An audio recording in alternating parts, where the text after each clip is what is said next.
Hello, YouTube. Hi. So, guys, I put up a poll last week where I wanted to ask you guys which character you want me to build next, and surprisingly, you guys really want me to build my Thoma. Well, here it is. But first, game plan. Step 1. Make Thoma level 90, make his weapon level 90. Step 2. Give him some good artifacts and level up his talents. Step 3. Use him in the Abyss. Now, I want to go with two types of Thoma builds. Number 1 is a Shielded Thoma, and number 2 is a Burgeon Enabler Thoma. Day 1. Planning day. My Thoma is currently level 70 out of 80, and his talents somehow are 1, 7, and 6. However, I do have C6, which contributes to his talents of skill and burst. So keeping that in account, I want his talents to be 1, 11, and 11. Now, I do know that for Burgeon Thoma, you don't exactly need the talent levels, but since I will be building a Shielded Thoma as well, so I want to make it 1, 11, and 11. And thus, keeping that in mind, here are the materials I would be requiring. I need 13 boss drops since I already have the other 7, 275 Heroes Wit, 6 Pyro Gemstones, 31 Guide to Transients. Now, I do not require any philosophies to transients because I already have them in advance. And I'm gonna exclude the common drops and Mora once again because I have been playing this game for 3 years and I should already have enough. Day 2. So on day 2, I started farming the boss material, but accidentally I converted my resin into condense. But luckily it was also Thursday, which is, by the way, Thoma's talent domain. So in the end, I ended up doing boss run only once. Oh, by the way, I got this beautiful gladiator plume, which I will be rolling again later on. And then I did talent domain 3 times. And that was the end of day 2. On day 3, I finished farming the boss materials for Thoma, and can we just take a second and admire Yelan? It feels so good to use Yelan against the Pyro Cube. It's just big numbers. I like big numbers. And that was the end of day 3. I finally finished getting all the boss materials. So 20 boss drops, check.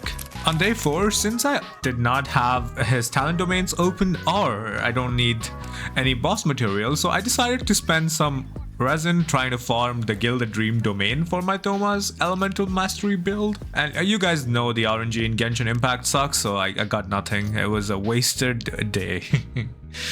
Thank you, Genshin. Thank you very much. On day 5, however, I used all of my resin trying to get talent books for him because it was a Sunday, and also his weapon ascension mats, and finally I was able to farm all of it. However, there was this one time I got stuck, but my Miko came in clutch and she gave me bonuses. So yeah, it was all in all, I finished it on day 5. Finally, it was time to level up my Thoma. But first, here's a clip of me getting my first level 90 Dragon's Bane. I really thought I had one, but I guess I did not, so yeah, wow. Here it is. And then I finished leveling up my Thoma to level 90, and I got his talents to also 1, 11, 11. And it was time for the artifacts. And this is exactly when I realized that my artifact luck is just bad. So I had to borrow my Cookie's artifacts. I'm sorry, Cookie. It's for the video. I will give them back to you later, Cookie. I promise. But yeah, so here's my Thoma after the build is finished, actually.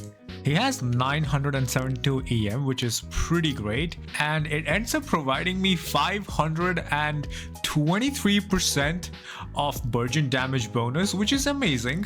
Now let's move on to the team I will be using in the Abyss Showcase.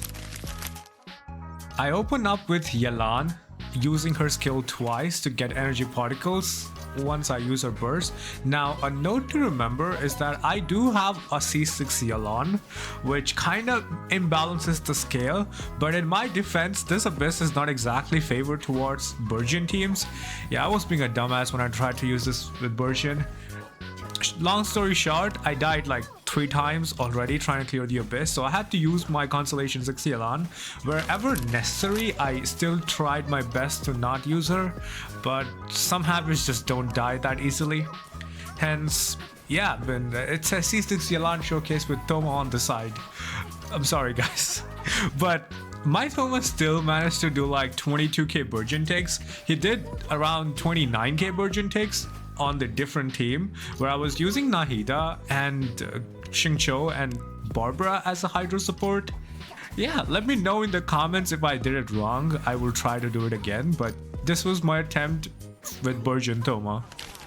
Next, I tried using Thoma as a shielder support for a mono pyro team including Yoimiya, Bennett, Kazuha, and Thoma, of course. And in this team, actually, C6 Thoma really comes into clutch because he provides 15% normal and charge attack damage bonus to Yoimiya, and also a shielder so that she does not get staggered during her combo, which is really helpful. And Yoimiya did not have any problem dealing with this, as she quite breezed through it very easily. Wow, nice, 74k, holy shit, that was crazy, man. Like, as you can see here, C6 provides 15% normal charge and plunging attack damage bonus for 6 seconds after you have a blazing barrier or you refresh the blazing barrier, which is really nice.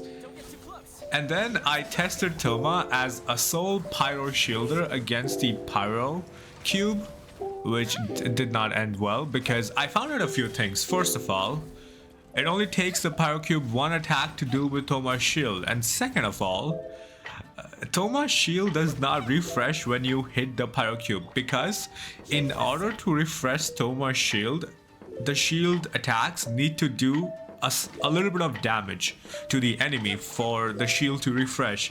But since the pyro cube has a shield which is completely immune to pyro, you do not deal any damage, and thus you do not refresh your shield at all. So keep that in mind, guys. And next, I tested Thoma against the Pyro Regisvine to see how well it performs. And since you can actually deal damage to the Pyro Regisvine with Thoma's shield, I had no problem tanking all of the Pyro Regisvine's attack. It was pretty simple. So all in all, he has a pretty good shield if you can refresh it comfortably. If not, then I think you have a little bit of a problem. But yeah, that would be all for Thoma's shielding capacities. So, what is the final verdict on Thoma, the house husband? Yeah, he's a good shielder, I would say. He is a pretty great shielder. Will I use him as a shielder though? No, because I already have a Layla, which is, in my opinion, a better shielder. No offense to you, Thoma, and to Thoma mains. Thoma is amazing, guys. He's a really great pyro enabler for a Burgeon team, and he's also a very good shielder. It just so happens that, in my opinion, or to my taste, he kind of falls behind the Hyperbloom teams, which is to be obvious. And also, as a shielder, he's not the best shielder. It's like he's jack of two things, but he's not the ace of anyone. You know the saying? So yeah. And for that reason only, I would use him as a shielder, but not as a pyro enabler. And I do have better options. So yeah, that's the final verdict. I hope you guys enjoyed the video. Thanks for watching, everyone. I'll catch you in the next one.